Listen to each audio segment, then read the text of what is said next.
സ്നേഹം,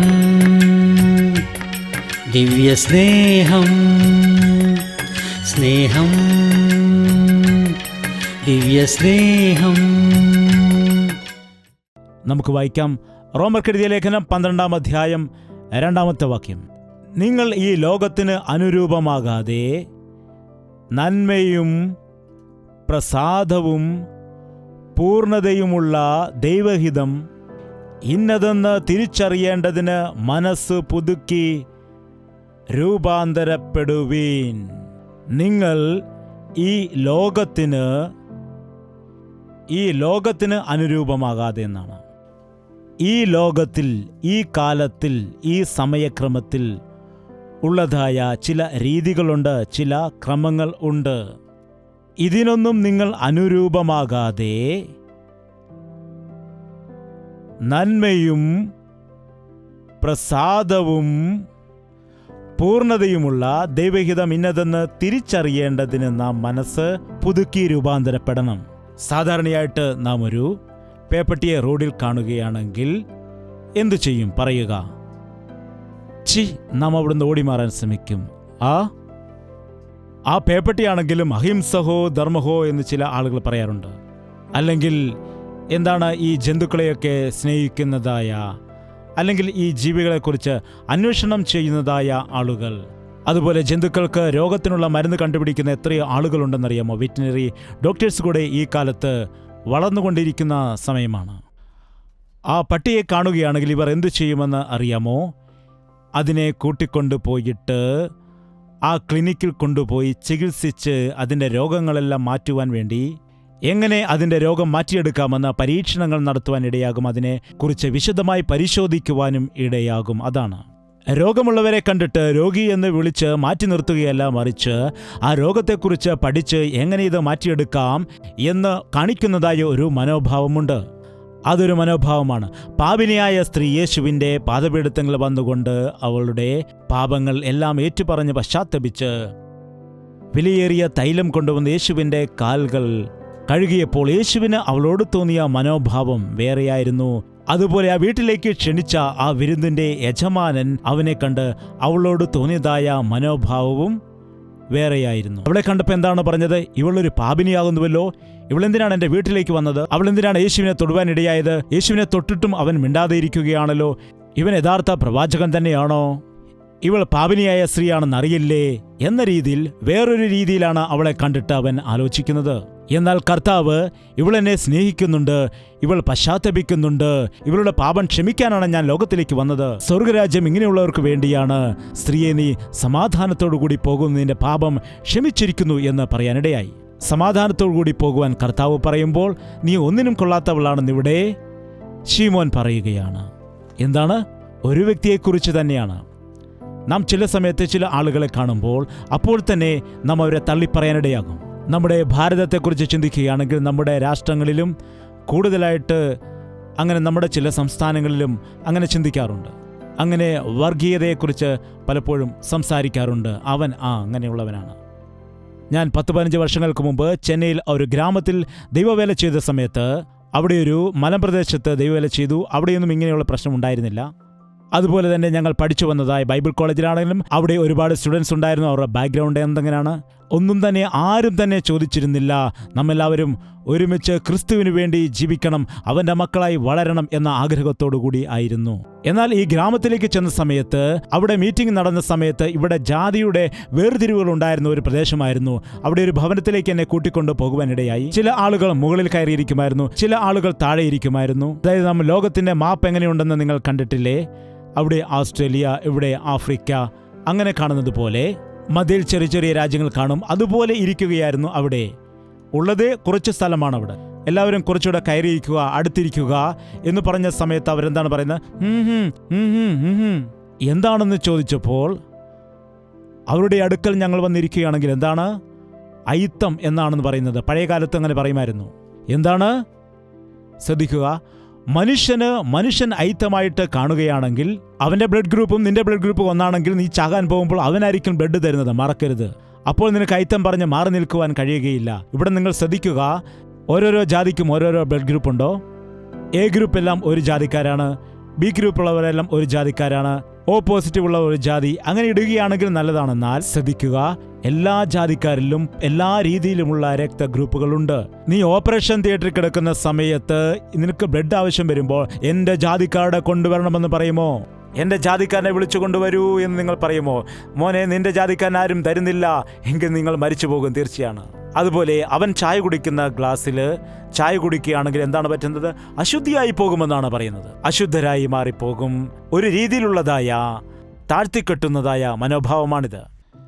ഡിഗ്നിറ്റി കുറഞ്ഞു പോകുന്നു. നമ്മുടെ മനോഭാവം മാറണം. പ്രായമുള്ളവരെ ബഹുമാനിക്കണം, വൃദ്ധരെ ബഹുമാനിക്കുക, മാതാപിതാക്കളെ ബഹുമാനിക്കുക. നിന്റെ ജാതി എൻ്റെ ജാതി എന്നൊന്നുമല്ല. നിന്റെ ഗുരു നിന്നേക്കാൾ ചെറുപ്പമാണെങ്കിലും ഗുരുവിനെ ബഹുമാനിക്കണം. ഭാര്യ ഭർത്താവിനെ ബഹുമാനിക്കണം.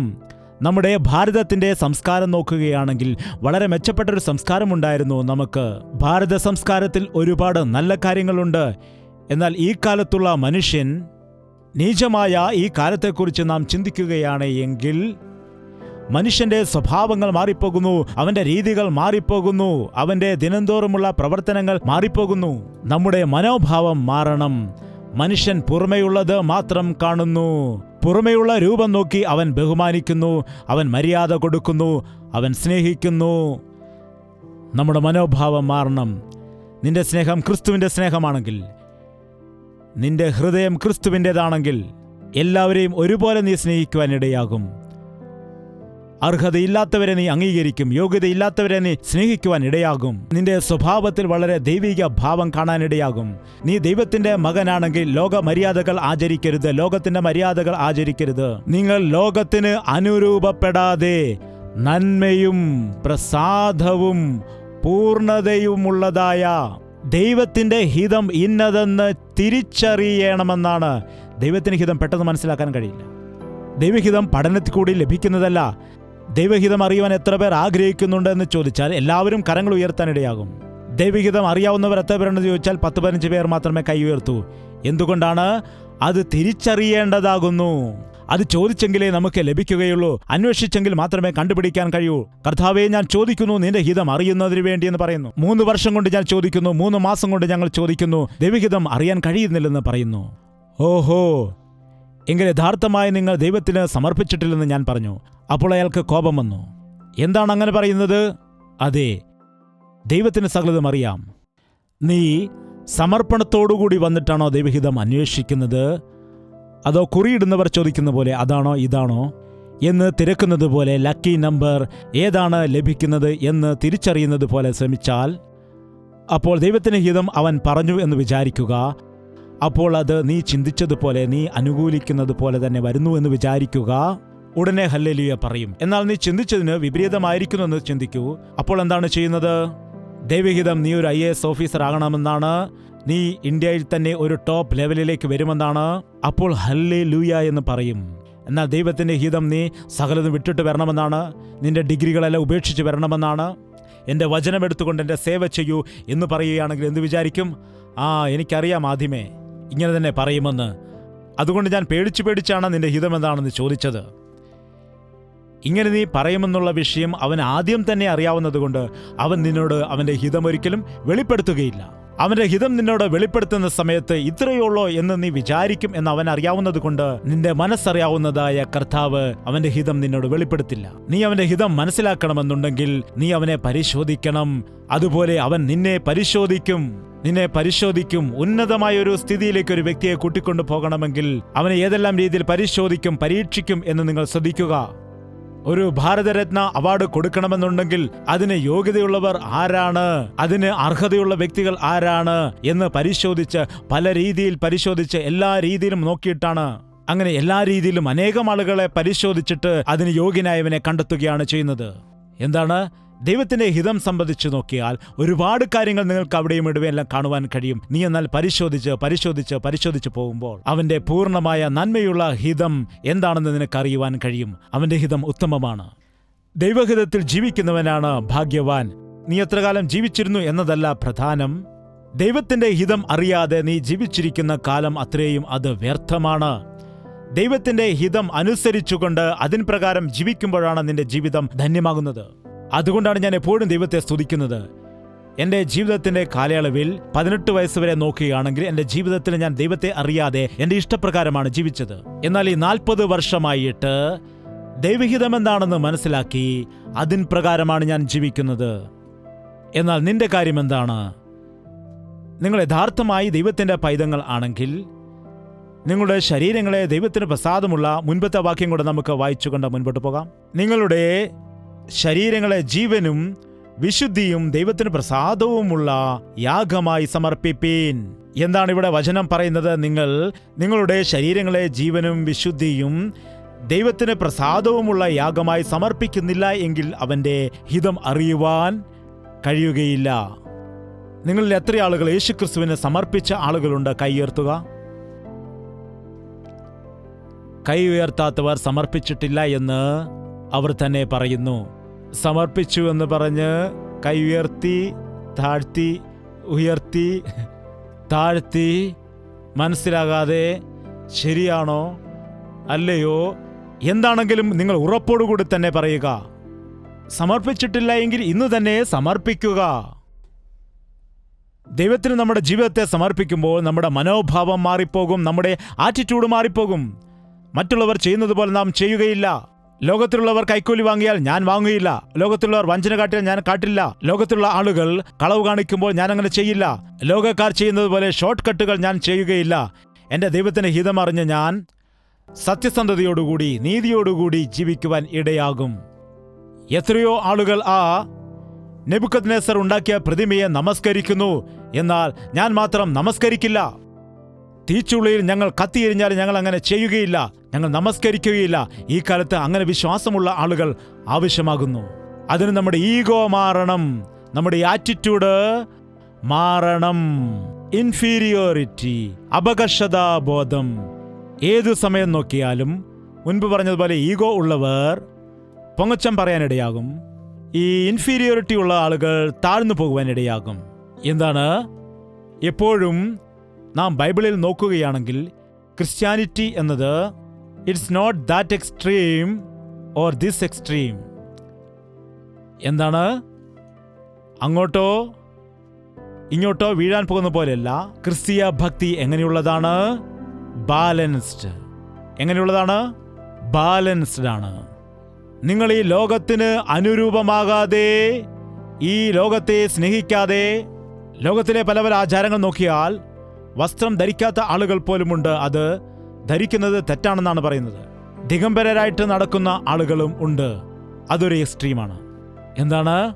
വസ്ത്രം ധരിക്കുവാൻ കഴിയും, ലോകത്തിലുള്ളതൊക്കെ അനുഭവിക്കാൻ കഴിയും എന്ന് പറഞ്ഞാൽ 2 കിലോ സ്വർണം, അതുപോലെ ലോകപരമായിട്ടുള്ള വേഷ വിധാനങ്ങൾ, ആഡംബര വസ്തുക്കൾ, ഉപകരണങ്ങൾ, തലനിറച്ച് പൂവൊക്കെയായിട്ട് പോവുകയാണ് ഒരു സ്ത്രീ. എവിടെ പോകണമെന്ന് വെച്ചുമ്പോൾ ഉപവാസ പ്രാർത്ഥനയ്ക്കാണെന്നാണ്.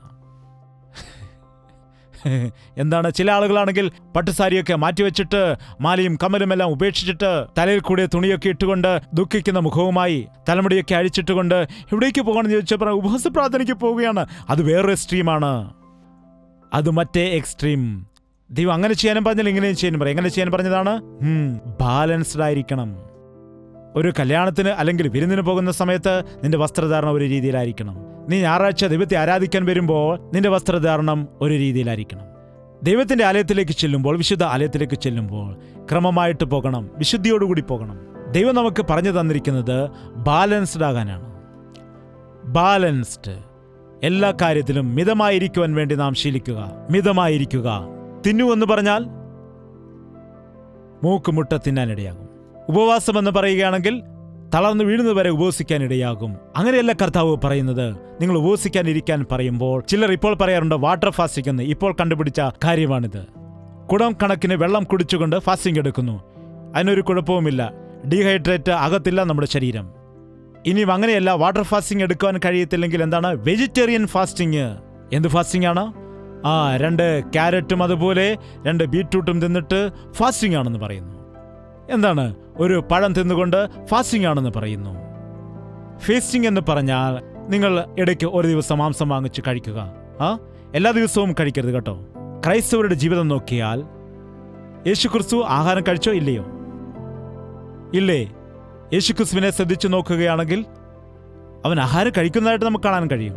അപ്പോൾ വിരുന്നിലിരിക്കുമ്പോൾ എല്ലാവരും ഇരിക്കുന്ന സമയത്ത്, ഞാൻ സ്വർഗത്തിൽ നിന്ന് വന്നാണ്, നിങ്ങളുടെ ഭക്ഷണം കഴിക്കില്ല, എനിക്ക് സ്വർഗീയ ആഹാരമുണ്ട്, ദൂതന്മാർ കൊണ്ടുവരും, ഇതെല്ലാം അശുദ്ധിയാണ്, എനിക്ക് ശുദ്ധാഹാരം കിട്ടും എന്ന് പറഞ്ഞോ?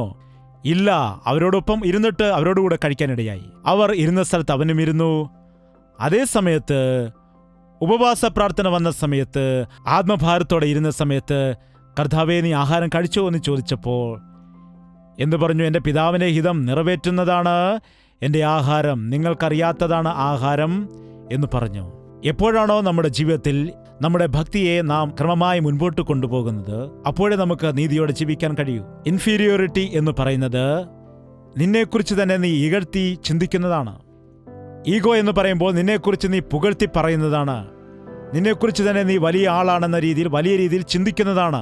ഈ ഇൻഫീരിയോറിറ്റി എന്ന് പറയുമ്പോൾ എന്നെക്കോട്ട് കൊള്ളാത്തവൻ ആരുമില്ല, ഞാൻ ദരിദ്രനാണ് ദരിദ്രനാണ് ദരിദ്രനാണ് എന്ന് പറഞ്ഞ് സ്വയം ശപിച്ചുകൊണ്ട് ജീവിക്കുന്നത് ആകുന്നു.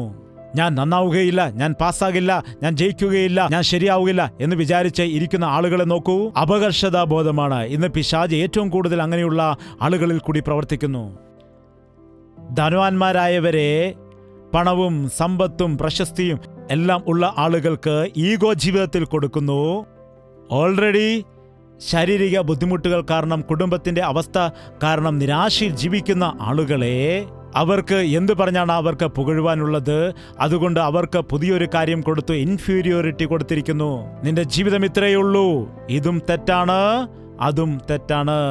അതുകൊണ്ട് നിങ്ങൾ ശ്രദ്ധിക്കുക, നിങ്ങൾ ദൈവത്തിന്റെ പൈതലാണെങ്കിൽ നിങ്ങൾ സീറോ, ജീസസ് ഈസ് ഹീറോ.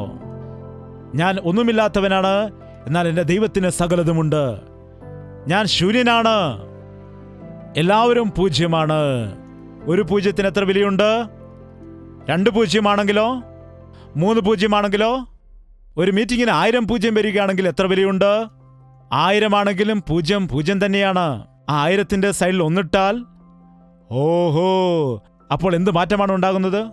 ഒറ്റ, 10, 100, 1000, ലക്ഷം, കോടി, കുറെ പൂജ്യങ്ങൾക്ക് വശത്തായിട്ട് ഒന്നുണ്ടെങ്കിൽ നമുക്ക് ചിലപ്പോൾ അത് വായിക്കാൻ പോലും മനസ്സിലാവുകയില്ല. നമ്മൾ കണക്കെണ്ണും, ഒറ്റ, 10, 100, 1000, 10000 അങ്ങനൊക്കെ. അതുകൊണ്ട് എത്ര പൂജ്യമാണെങ്കിലും അവിടെ കർത്താവ് വരുമ്പോൾ നമുക്ക് വിലയുണ്ടാകുന്നു. വീണ്ടും നമുക്ക് അതിന്റെ ബാക്കിയുള്ള വചനം വായിക്കാം. 3-ാം വാക്യം വായിക്കാം. ഭാവിക്കേണ്ടതിന് മീതെ ഭാവിച്ചുയരാതെ ദൈവം അവനവന് വിശ്വാസത്തിന്റെ അളവ് പങ്കിട്ടതുപോലെ സുബോധമാകും വണ്ണം ഭാവിക്കണമെന്നു ഞാൻ. ഇവിടെ എന്താണ് പറയുന്നത്? നാം കൂടുതൽ ഭാവിച്ചുയരുവാൻ പാടില്ല. അതുപോലെ കുറച്ചും മറ്റുള്ളവരുമായി താരതമ്യം ചെയ്യരുത്. മറ്റുള്ളവരുമായി താരതമ്യം ചെയ്യാൻ പാടില്ല. നിനക്കു ലഭിച്ചതായ, ഓരോരുത്തർക്കും ലഭിച്ചതായ വിശ്വാസത്തിന്റെ അളവ് പങ്കിട്ടത്. നിനക്ക് ലഭിച്ചതിൽ നീ സന്തോഷിക്കുക. നിനക്ക് എത്രയാണ് ലഭിച്ചത് അതിൽ തൃപ്തിയാകൂ. നീ തന്നെ തലമുടി നീട്ടി വളർത്തി, നീ തന്നെ മീശ വളർത്തി കൊമ്പൻ മീശയാക്കി, നീ തന്നെ പഠിച്ച് PhD ഒക്കെ എടുത്ത് നീ നല്ല ശബ്ദമുള്ള വ്യക്തിയാകുന്നുവെങ്കിൽ, അതുപോലെ നല്ല പദവിയും അധികാരമുണ്ടെങ്കിൽ മറ്റുള്ളവരെ നീ എങ്ങനെയാണ് കാണുന്നത്? അതുകൊണ്ടാണ് ഒരുവന് സൗന്ദര്യം കൊടുത്തത്, മറ്റൊരുവന് ജ്ഞാനം കൊടുത്തത്. ഒരുവന് നീളമുണ്ടെങ്കിലും കറുത്തവനായിരിക്കും, ഒരുവന് നീളം കുറവാണെങ്കിലും വെളുത്തവനായിരിക്കും. ഇവിടെ വെളുത്തവനെ കണ്ടാൽ കറുത്തവന് അലർജിയാണ്, കറുത്തവനെ കണ്ടാൽ വെളുത്തവനും. ഇത് നമ്മുടെ ഭാരതത്തിൽ മാത്രമേ ഉള്ളൂ. വെളിയിലാണെങ്കിൽ എല്ലാ ആളുകളും അവിടെ ഒരുപോലെയാണ്. എപ്പോഴും നിങ്ങളുടെ വ്യക്തിത്വം കണ്ടിട്ട് നിങ്ങൾ ഫീലാകാൻ പാടില്ല. മൂക്കിന് നീളം കുറവാണ്, കുറച്ചുകൂടെ നീളമുണ്ടായിരുന്നെങ്കിൽ നന്നായിരുന്നു. എന്നാൽ ചില ആളുകളെ നോക്കുക, അവർക്ക് നീളം കാണില്ല. അവരെ കണ്ടിട്ട് നീ സന്തോഷിക്കുക. എപ്പോഴും എൻ്റെ മകന് നല്ല പഠിപ്പില്ല, അവരുടെ മകന് നല്ല പഠിപ്പുണ്ട്. അവന് നല്ല കോളേജിൽ കിട്ടി, എനിക്ക് ഈ കോളേജിലാണ് കിട്ടിയത്. അവർക്ക് നല്ല മരുമകനെ കിട്ടി, എൻ്റെ മരുമകൻ ഇങ്ങനെയാകുന്നു. ഇങ്ങനെ മറ്റുള്ളവരുമായി കമ്പയർ ചെയ്യുമ്പോൾ നമുക്ക് സന്തോഷത്തോടെ ആയിരിക്കാൻ കഴിയില്ല. നീ എങ്ങനെയായിരിക്കുന്നുവോ അതിനനുസരിച്ച് നീ കർത്താവിനെ സ്തുതിക്കുക. കണ്ണാടിയിൽ നോക്കുമ്പോൾ, കർത്താവെ നീ എന്നെ സൃഷ്ടിച്ചതിനായിട്ട്, ഇങ്ങനെ സൃഷ്ടിച്ചതിനായിട്ട് നിനക്ക് നന്ദി കരറ്റുന്നു എന്ന് പറയുക. ഞാൻ ആയിരിക്കുന്ന രീതിയിൽ തന്നെ നിനക്ക് നന്ദി കരറ്റുന്നു എന്ന് പറയുമ്പോൾ തൃപ്തിയോടുള്ളതായിട്ടുള്ള ദൈവിക വിശ്വാസം വലിയ സമ്പത്താകുന്നുവെന്ന് വചനം പറയുന്നു. മറ്റുള്ളവരുമായി താരതമ്യം ചെയ്യാതിരിക്കാൻ ശ്രദ്ധിക്കുക. നിരാശ എന്നത് പിശാചിന്റെ വലിയൊരു ആയുധമാകുന്നു. മറ്റുള്ളവരുമായി താരതമ്യം ചെയ്യുമ്പോഴാണ് നമുക്ക് നിരാശ ഉണ്ടാകുന്നത്. മറ്റുള്ളവരുമായി താരതമ്യം ചെയ്യുമ്പോഴാണ് മനസ്സിൽ നിരാശ ഉണ്ടാകുന്നത്. നിന്നെക്കുറിച്ച് നീ നന്നായി ചിന്തിക്കുന്ന സമയത്ത്, ദൈവം നിനക്ക് ചെയ്തതായ നന്മകളെക്കുറിച്ച് ചിന്തിച്ച് അവനെ മഹത്വപ്പെടുത്തുമ്പോൾ ദൈവത്തിന്റെ ഹിതപ്രകാരം നിനക്ക് ജീവിക്കുവാൻ കഴിയും. ദൈവത്തിന്റെ ദൃഷ്ടിയിൽ അവൻ സകല വ്യക്തികൾക്കും വിശ്വാസം പകുത്തുകൊടുത്തിരിക്കുന്നു. ഒരാൾക്ക് 1 കൊടുത്തു, ഒരാൾക്ക് 2 കൊടുത്തു. അങ്ങനെ ഓരോരുത്തരുടെ കഴിവനുസരിച്ചാണ് പങ്കുവെച്ചു കൊടുത്തത്. 5 കൊടുത്തവൻ 5 നേടിയപ്പോൾ നല്ല വിശ്വസ്തനായ ദാസനെന്ന് വിളിച്ചു. അതുപോലെ 2 കൊടുത്തവൻ 2 നേടിയപ്പോൾ വിശ്വസ്തനെന്ന് വിളിച്ചു. എന്നാൽ 1 കൊടുത്തവന് എന്താണ് ചെയ്യാനിടയായത്? എന്നാൽ ഇവിടെ എന്താണ്? അവൻ ചിന്തിച്ചു, എനിക്കെന്തുകൊണ്ട് 1 തന്നു, എന്തുകൊണ്ട് അവൻ 5 കൊടുത്തു? അതുകൊണ്ട് അവൻ ദേഷ്യപ്പെട്ടിട്ട് അത് കുഴിച്ചിടുവാനിടയായി. അപ്പോൾ എന്താണ്? ദുഷ്ടദാസനെ, നിനക്ക് എന്താണ് ഞാൻ നൽകിയത്? 1, എന്നാൽ നീ ഒന്നുകൂടെ സമ്പാദിച്ചില്ലല്ലോ. ഒരു നിമിഷം ചിന്തിക്കുക, നിന്റെ മഹത്വം എന്താണ്? നിന്നിലുള്ള നന്മ എന്താണ്? എൻ്റെ ജീവിതത്തിലെ മഹത്വവും എൻ്റെ ജീവിതത്തിലെ നന്മയും എനിക്ക് മനസ്സിലായിട്ടുണ്ട് എന്ന് പറയുന്നവർ കൈ ഉയർത്താമോ? ഒരു നിമിഷം. എന്നിൽ ഒരു നന്മയുമില്ല എന്ന് പറയുന്നവർ കൈ ഉയർത്താമോ? അതിനും സമ്മതമല്ല, ഇതിനും സമ്മതമല്ല. ആ എക്സ്ട്രീമും ഈ എക്സ്ട്രീമും. എന്താണ്? നിന്നിൽ തീർച്ചയായും ഒരു നന്മയെങ്കിലും കാണും. മിനിമം ഒന്നെങ്കിലും കാണും. 1-ൽ കൂടുതൽ ഉണ്ടായിരിക്കും. നീ അതിനെക്കുറിച്ച് ചിന്തിച്ചാൽ, അതിനെ നീ ഉപയോഗപ്രദമാക്കുവാൻ ശ്രമിച്ചാൽ, പിന്നെ നിനക്കില്ലാത്ത കാര്യങ്ങളെക്കുറിച്ച് ചിന്തിച്ചിരിക്കേണ്ടതായ ആവശ്യമേ ഇല്ല. അതോർക്കുക. നിന്റെ താലന്ത് എന്താണെന്ന് ദൈവത്തോട് ചോദിക്കുക. അല്ലെങ്കിൽ നിന്റെ അമ്മയോട് ചോദിക്കൂ. പറയൂ, അമ്മേ, എൻ്റെ കഴിവെന്താണ്? നീ പൊന്നാണല്ലോടാ മോനെ, നിനക്ക് സകല കഴിവുമുണ്ടടാ. അതല്ലമ്മേ ചോദിച്ചത്, എന്നിലുള്ള പ്രത്യേകത എന്താണ് എന്ന് ചോദിക്കൂ. നിന്നെ ചെറുപ്പം മുതൽ തന്നെ നോക്കി വളർത്തിക്കൊണ്ടുവന്നതായ, നിന്നെക്കുറിച്ച് സകലതും അറിയാവുന്ന നിന്റെ അമ്മയ്ക്കറിയാം, അപ്പനറിയാം, നിന്റെ ഭാര്യയ്ക്കറിയാം, ഭർത്താവിനറിയാം. ഓരോരുത്തരും അങ്ങനെ ചോദിച്ച് മനസ്സിലാക്കുക. എന്താണ്? അത് തിരിച്ചറിഞ്ഞ് നിങ്ങൾ അതിനെ മൂർച്ച കൂട്ടാൻ ശ്രമിക്കുക. വലിയവരാകും. അപകർഷതാബോധം വേണ്ട.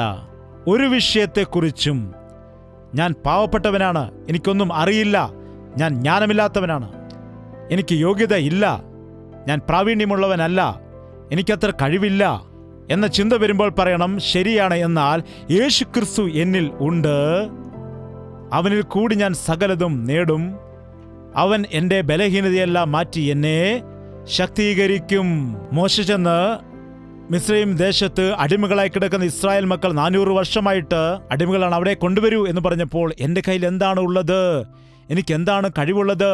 ഞാൻ സാധാരണക്കാരനാണ്, എനിക്ക് ആടുകൾ മാത്രമാണ്, അതും എൻ്റെ സ്വന്തമല്ല.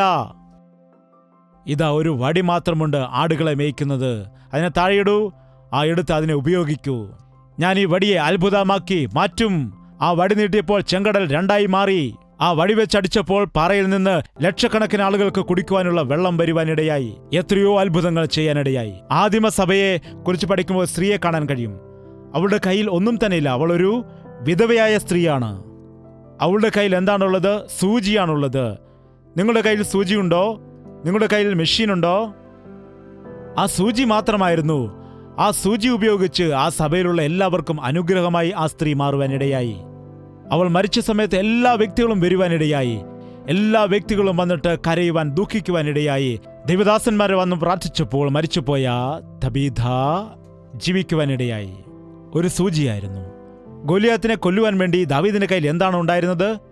കത്തിയായിരുന്നോ? വാളായിരുന്നോ? ചെറിയ കല്ലുകൾ മാത്രമായിരുന്നു. 5 കല്ലുകൾ മാത്രമായിരുന്നു അവന്റെ കയ്യിൽ ഉണ്ടായിരുന്നത്. അതിൽ ഒരു കല്ല് മാത്രമേ ഉപയോഗിച്ചുള്ളൂ. 6 മുഴം ഉയരമുള്ള ആ ഗോലിയാത്ത് താഴെ വീഴുവാനിടയായി. നിന്റെ കയ്യിൽ എന്തുണ്ട്? എന്തുണ്ട്? കടക്കാർ വരുവാനിടയായി. എൻ്റെ മക്കളെ പിടിച്ചുകൊണ്ടുപോയി. എൻ്റെ ഭർത്താവ് മരിച്ചു പോകാനിടയായി. മകളെ, നിന്റെ വീട്ടിൽ എന്തുണ്ട്? എൻ്റെ വീട്ടിൽ എന്താണുള്ളത്? ഒന്നും ഇല്ല. പാത്രം പോലും വിറ്റുകളയാനിടയായി. എന്തുണ്ട്? അതാ ആ മൺഭരണിയിൽ അല്പം എണ്ണയുണ്ടെന്ന് പറഞ്ഞു. പോകൂ, അതിനെ ഞാൻ അനുഗ്രഹിക്കാൻ പോകുന്നു. അതിൽ കൂടി നിന്റെ ജീവിതത്തെ ഞാൻ അനുഗ്രഹിക്കാൻ പോകുന്നു. നിന്റെ കയ്യിൽ എന്തുണ്ട്? എന്തുണ്ട്? നിനക്കൊരുപാട് കടമുണ്ടായിരിക്കാം, മല പോലെ പ്രശ്നങ്ങൾ ഉണ്ടായിരിക്കാം, നിന്റെ ചുറ്റും ഒരുപാട് പ്രതികൂലങ്ങൾ നിന്നെ ചുറ്റി വരിഞ്ഞിരിക്കാം. എന്നാൽ കർത്താവിന്റെ അടുക്കിലേക്ക് പോയാൽ നിന്നിൽ എന്താണുള്ളത്? അല്പമേ ഉള്ളൂ എങ്കിലും ഇത്രയും ആയിരക്കണക്കിന് ആളുകൾക്ക് ഭക്ഷണം കൊടുക്കണം. നിങ്ങളുടെ കയ്യിൽ അതിന് എന്താണ് ഉള്ളത്? പറയൂ, എന്താണുള്ളത് ഇവിടെ? ഒരു ബാലന്റെ കയ്യിൽ 5 അപ്പവും 2 മീനും. ഇത് മാത്രമേ ഉള്ളൂ എന്ന് പറഞ്ഞു. അപ്പോൾ പറഞ്ഞു, കൊണ്ടുവരൂ, അതെന്റെ കയ്യിൽ കൊണ്ടുവരിക. നിന്റെ കയ്യിലുള്ളതിനെ ദൈവത്തിന്റെ കാര്യങ്ങളിലേക്ക് ഏൽപ്പിച്ചാൽ ദൈവം അതിനെ 100 മടങ്ങ് അനുഗ്രഹിക്കാനിടയാകും. ഒരിക്കലും നീ നിരാശപ്പെടുവാൻ പാടില്ല. മനുഷ്യർ എല്ലാം നിന്നെ കൈവിട്ടു പോയാലും, പലപ്പോഴും നാം പാടാറുണ്ട് ആ പാട്ട് ഒരുപാട് തവണ. ഈ ലോകത്തിലുള്ളവർ എല്ലാം നമ്മെ ഉപേക്ഷിച്ചാലും ചില സമയത്ത് വേദന ഉണ്ടാകും. എൻ്റെ ഭർത്താവ് എന്നെ കരുതുന്നില്ല, ഭാര്യ എന്നെ നോക്കുന്നില്ല, എൻ്റെ സഹോദരങ്ങൾ എന്നെ നോക്കുന്നില്ല, എൻ്റെ മക്കൾ എന്നെ നോക്കുന്നില്ല, എനിക്ക് ഭാര്യയുണ്ട്, എന്നെ നോക്കുവാൻ ആരുമില്ലിപ്പോൾ, രോഗക്കിടക്കയിലായിരിക്കുന്നു, എനിക്ക് കടബാധ്യതയുണ്ട്, എൻ്റെ കൂട്ടുകാർ ആരും എന്നെ പരിഗണിക്കുന്നില്ല, എന്നെ സഹായിക്കുവാൻ ആരും തന്നെ മുൻപോട്ട് വരുന്നില്ല എന്ന് പറഞ്ഞ എത്രയോ തവണ നിരാശയോടെ നാം ആയിരിക്കാറുണ്ട്. വിഷാദത്തിലും ദുഃഖത്തിലുമായിരിക്കുന്ന അനേകരുണ്ട് അങ്ങനെ. എന്നാൽ നിങ്ങൾ നിരാശപ്പെടേണ്ട കാര്യമില്ല. കർത്താവിലേക്ക് നോക്കുകയാണെങ്കിൽ അവൻ നിങ്ങളെ ശക്തീകരിക്കാനിടയാകും. ഈ 3 പാഠങ്ങൾ കർത്താവ് നമ്മെ പഠിപ്പിക്കുന്നു. നാം ദിവസം തോറും ജീവിക്കുമ്പോൾ ഈ 3 പാഠങ്ങളും നാം എതിരേൽക്കേണ്ടതാണ്. ഈഗോയുടെ വിഷയത്തിൽ, ആറ്റിറ്റ്യൂഡിന്റെ വിഷയത്തിൽ, ഇൻഫീരിയോറിറ്റിയുടെ വിഷയത്തിൽ എല്ലാ ദിവസവും ഈ കാര്യങ്ങൾ നാം ശ്രദ്ധിക്കണം. എങ്ങനെ നിങ്ങൾ പ്രതികരിക്കുന്നു? അഹംഭാവത്തോടു കൂടിയാണോ, താഴ്മയോടാണോ? നിന്റെ ജീവിതത്തിൽ ഓരോ സാഹചര്യങ്ങൾ വരുമ്പോൾ എങ്ങനെയാണ് ദൈവത്തിന്റെ നാമം നീ മഹത്വപ്പെടുത്തുകയാണോ, അതോ നിന്റെ പേര് നീ എടുക്കുകയാണോ ചെയ്യുന്നത്? നീ ധൈര്യപ്പെട്ടിരിക്കുകയാണോ, അതോ നിന്നെക്കുറിച്ച് തന്നെ നീ നിരാശപ്പെട്ട് തകർന്നു പോവുകയാണോ? അങ്ങനെ ഓരോ വിഷയങ്ങളിലും നാം നമ്മെക്കുറിച്ച് ചിന്തിച്ചറിഞ്ഞ് നാം ബലം പ്രാപിക്കേണ്ടവരാണ്. എഴുന്നേറ്റ് നിൽക്കൂ, നമുക്ക് പ്രാർത്ഥിക്കാം. പരിശുദ്ധനായ സ്നേഹമുള്ള പിതാവേ, ഒരിക്കൽ കൂടി നിന്റെ നാമത്തിൽ കടന്നു വന്ന നിന്റെ മക്കളെ നീ ദർശിക്കണമേ. കർത്താവേ, ഈ അപകർഷതാ ബോധം കാരണം എൻ്റെ ജീവിതത്തിൽ ഒന്നും തന്നെ എനിക്ക് നേടുവാൻ കഴിയുന്നില്ല. ഇനിയും ഞാൻ പാസ്സാവുകയില്ല, എൻ്റെ വിവാഹം നടക്കുകയില്ല, എനിക്കിനി കുഞ്ഞുങ്ങൾ ഉണ്ടാവുകയില്ല, കടത്തിൽ നിന്ന് എനിക്ക് വെളിയിൽ വരുവാൻ കഴിയില്ല, എനിക്കിനി ഒരു വഴിയുമില്ല എന്ന് പറഞ്ഞ എത്രയോ ആളുകൾ ഇന്ന് ആത്മഹത്യക്ക് വേണ്ടി ഒരുങ്ങുന്നവരുണ്ട്. ജീവിതത്തോട് വെറുപ്പ് തോന്നിയിട്ട് ജീവിതം അവസാനിപ്പിക്കാൻ ശ്രമിക്കുന്ന ആളുകൾ. അങ്ങനെയുള്ള ചിന്താഗതികളിൽ നിന്നും അവരെ നീ വിടുവിക്കുമാറാകണമേ. നീ മരിക്കേണ്ടതില്ല, നിനക്ക് വേണ്ടി ഞാൻ മരിച്ചിരിക്കുന്നു. നീ ദുഃഖിക്കേണ്ട കാര്യമില്ല, നിന്നെ ആശ്വസിപ്പിക്കുവാൻ ഞാനുണ്ട്. നിന്നെ ആശ്വസിപ്പിക്കുന്നവൻ ഞാനാണ്, നിന്നെ കരങ്ങളിൽ പിടിച്ച് എഴുന്നേൽപ്പിക്കുന്നവൻ ഞാനാണ്. ഞാനുണ്ട് നിനക്ക്, നിന്റെ ഭാരങ്ങളെയെല്ലാം ഞാൻ എടുത്തു മാറ്റും എന്നുള്ള നിന്റെ സ്നേഹ ശബ്ദം നീ നിന്റെ മക്കളെ കേൾപ്പിക്കുമാറാകണമേ. അങ്ങനെയുള്ള ആളുകളെ നിന്റെ നാമത്തിൽ പ്രോത്സാഹിപ്പിക്കുന്നതിനായിട്ട് സ്നേഹിക്കപ്പെടുന്നതായ ഞങ്ങൾ നിന്റെ സ്നേഹം പങ്കുവയ്ക്കുവാൻ ദിനംതോറും സഹായിക്കണമേ. ഞങ്ങൾക്കെല്ലാവർക്കും ഒരേ മനസ്സ് നൽകണമേ. ദൈവിക സ്നേഹം ഞങ്ങൾക്ക് നൽകണമേ. ഞങ്ങളുടെ കുടുംബത്തിൽ ഒരുവൻ പിശാചിന്റെ പക്ഷത്തും ഒരുവൻ ദൈവത്തിന്റെ പക്ഷത്തുമായിരിക്കുവാനല്ല, എല്ലാവരും ക്രിസ്തുവിന്റെ പക്ഷത്തായിരിക്കുവാൻ നീ സഹായിക്കണമേ. നിന്റെ സ്നേഹത്താൽ ഞങ്ങളെ നിറയ്ക്കണമേ ദൈവമേ. എല്ലാവിധമായ സാമ്പത്തിക ഭാരത്തിൽ നിന്നും നിന്റെ മക്കളെ നീ വിടുവിക്കണമേ. കുഞ്ഞുങ്ങളില്ലാതെ ഭാരപ്പെടുന്ന ആളുകൾക്ക് നീ കുഞ്ഞുങ്ങളെ കൊടുക്കുമാറാകണമേ ദൈവമേ. മക്കളുടെ വിവാഹത്തെക്കുറിച്ച് ഭാരത്തോടെ ആയിരിക്കുന്ന ആളുകൾക്ക് നിന്റെ പദ്ധതി നീ വെളിപ്പെടുത്തണമേ. കുടുംബ പ്രശ്നങ്ങൾ കാരണം ഭാര്യയും ഭർത്താവും വേർപിരിയാൻ ആഗ്രഹിച്ചിരിക്കുന്ന എല്ലാ വ്യക്തികളുടെയും ജീവിതത്തിൽ കർത്താവേ, അവർ വേർപിരിയാതെ ഐക്യതയോടായിരിക്കുവാൻ നീ സഹായിക്കണമേ. ജോലിയില്ലാതെ വളരെ ദുഃഖത്തോടുകൂടി ഒരു പണിയുമില്ല എനിക്ക് എന്ന വിചാരത്തോടുകൂടി ആയിരിക്കുന്നതായ അങ്ങനെ തളർന്നു പോകുന്ന എല്ലാ യൗവനക്കാരെയും നീ ദർശിക്കണമേ. ഞങ്ങൾക്കുള്ളതെല്ലാം നിന്റെ കരങ്ങളിൽ തരുന്നു. 100 മടങ്ങ് ഞങ്ങളെ അനുഗ്രഹിക്കണമേ. യേശു ക്രിസ്തുവിന്റെ നാമത്തിൽ അപേക്ഷിക്കുന്നു പിതാവേ. നമ്മുടെ പിതാവായ ദൈവത്തിന്റെ സ്നേഹവും പുത്രനായ യേശു ക്രിസ്തുവിന്റെ കൃപയും ആശ്വസിപ്പിച്ച് വഴി നടത്തുന്ന പരിശുദ്ധാത്മാവിന്റെ കൂട്ടായ്മയും സഹവാസവും നാം ഓരോരുത്തരോടും നാം പ്രാർത്ഥിച്ച സകല വിഷയങ്ങളോടും ഇന്നു മുതൽ എന്നേക്കും ഉണ്ടായിരിക്കുമാറാകട്ടെ. ആമേൻ, ആമേൻ, ആമേൻ. യേശുവേ, യേശുവേ, യേശുവേ, യേശുവേ, യേശുവേ, യേശുവേ, യേശുവേ, യേശുവേ. നിന്നെ നിന്നെ എന്നും ഞാൻ സേവിക്കും, നീ മാത്രം രാജാവെന്നും. നിന്നെ നിന്നെ എന്നും ഞാൻ സേവിക്കും, നീ മാത്രം രാജാവെന്നും. യേശുവേ, യേശുവേ, യേശുവേ, യേശുവേ, യേശുവേ, യേശുവേ, യേശുവേ, യേശുവേ, യേശുവേ, യേശുവേ, യേശുവേ.